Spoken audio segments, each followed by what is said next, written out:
रमज़ान का महीना, इसका नाम सुनते ही जहन में क्या आता है? इबादतें, रोज़े, रहमतें, बरकतें। और ये सब बिल्कुल सही है, लेकिन क्या रमज़ान की कहानी सिर्फ इतनी ही है? चलें, आज रमज़ान को एक बिल्कुल नए ज़ाविये से देखते हैं, एक ऐसे पहलू से जिसने तारीख का रुख ही मोड़ दिया। तो सवाल यह है, क्या रमज़ान सिर्फ इबादत का महीना है? देखें, ज़्यादातर लोग तो यही समझते हैं कि यह महीना सिर्फ रूहानियत और इबादतों के लिए है। लेकिन अगर हम जरा सा तारीख के वरक पलट कर देखें ना, तो एक बहुत ही अलग, एक बहुत गहरी तस्वीर सामने आती है। जी हाँ, ये सिर्फ इबादत का महीना नहीं, ये वो महीना है जब तारीख लिखी गई, जब ऐसे बड़े बड़े वाकयात हुए जिन्होंने सिर्फ मुसलमानों की ही नहीं बल्कि पूरी दुनिया की तकदीर पर इतने गहरे असरात डाले कि आज तक हम उन्हें महसूस करते हैं। और इस तारीखी सफर की शुरुआत होती है इस सबसे बड़े, सबसे अजीम वाक़े से, जिसने रमज़ान को वो पहचान दी जो आज हम जानते हैं। सोचे जरा, उसी रमज़ान के महीने में एक रात आती है, लैलतुल क़द्र, ऐसी रात जो हजार महीनों से बेहतर है। इसी रात मक्का के करीब गारे हिरा की खामोशी में अल्लाह का कलाम, कुरान की पहली आयतें पहली बार जमीन पर उतरी। वो एक लम्हा, सिर्फ एक लम्हा था जिसने सब कुछ बदल कर रख दिया। ये सिर्फ एक किताब का उतरना नहीं था, नहीं, ये तो पूरी इंसानियत के लिए एक रोशनी थी, एक गाइडेंस थी, एक ऐसा नूर जिसने जहालत और नाइंसाफी के अंधेरों को चीर कर इल्म और ईमान की रोशनी फैला दी। अच्छा, कुरान के नज़ूल के बाद अब हम रमज़ान में ही पेश आने वाले एक और बहुत बड़े, एक बहुत ही फैसला कुन मोड़ की तरफ चलते हैं। और ये क्या था? ये थी इस्लाम की तारीख की पहली बड़ी जंग, जंगे बदर। और मुसलमानों की तादाद कितनी थी? सिर्फ 313, सिर्फ 313, जिनके पास ना पूरे हथियार थे, ना कोई खास सवारियां। लेकिन हाँ, एक चीज थी जो उनके पास सबसे ज्यादा थी, और वो था उनका ईमान। यह दिन था 17 रमज़ान 2 हिजरी का। अब जरा मुकाबला देखें, एक तरफ हैं ये 313 रोजादार मुसलमान और दूसरी तरफ मक्का की फौज, पूरे 1000 सिपाही जो हथियारों से, घोड़ों से, हर चीज से लैस थे। मतलब ये तो हक और बातिल का पहला और सबसे बड़ा टकराव था। इस जंग का नतीजा, इसने तो सबको हैरान कर दिया।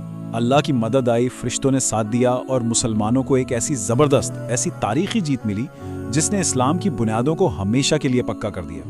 रमजान की कहानी में एक और सुनहरा बाब आता है, लेकिन ये बाब तलवार से नहीं बल्कि माफी और रहमत से लिखा गया है, और ये है फतेह मक्का।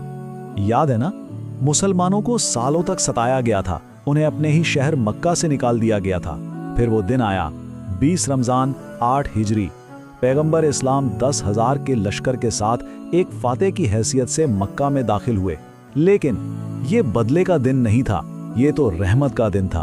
आपने उन सबको माफ कर दिया जिन्होंने उन पर जुल्म किया था, अपने सबसे बड़े दुश्मनों को भी। और इसी अजीम दिन खाना काबा को उन तमाम बुतों से पाक कर दिया गया जो वहां रखे गए थे, और फिर तौहीद की आवाज, इस्लाम का परचम पूरे अरब में बुलंद हो गया। तो रमज़ान में फतुहात भी हैं, रहमतें भी हैं, लेकिन ये अजीम कुर्बानियों का महीना भी है।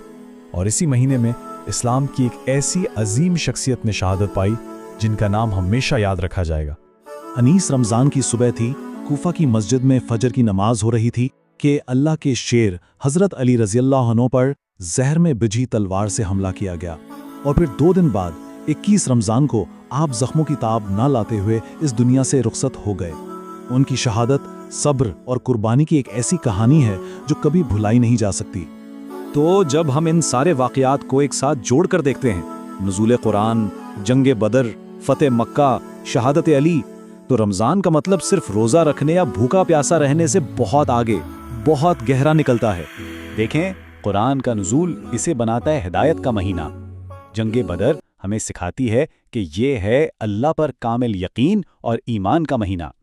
फतेह मक्का याद दिलाती है कि ये बेमिसाल रहमत और माफ़ी का महीना है। और हज़रत अली की शहादत, वो हमें बताती है कि ये हक की खातिर सब कुछ कुर्बान कर देने का महीना भी है। तो अब ये सब कुछ जानने के बाद क्या रमज़ान का मतलब बदल नहीं जाता? अगली बार जब रमज़ान का महीना आए ना, तो इसे सिर्फ इबादत के महीने के तौर पर मत देखिएगा, बल्कि इसे तारीख के इस बड़े कैनवस पर देखिएगा, जहां ईमान, जहां फतह, जहां रहमत और कुर्बानी की वो अजीम कहानियां हैं जो आज भी और हमेशा हमें रास्ता दिखाती रहेंगी।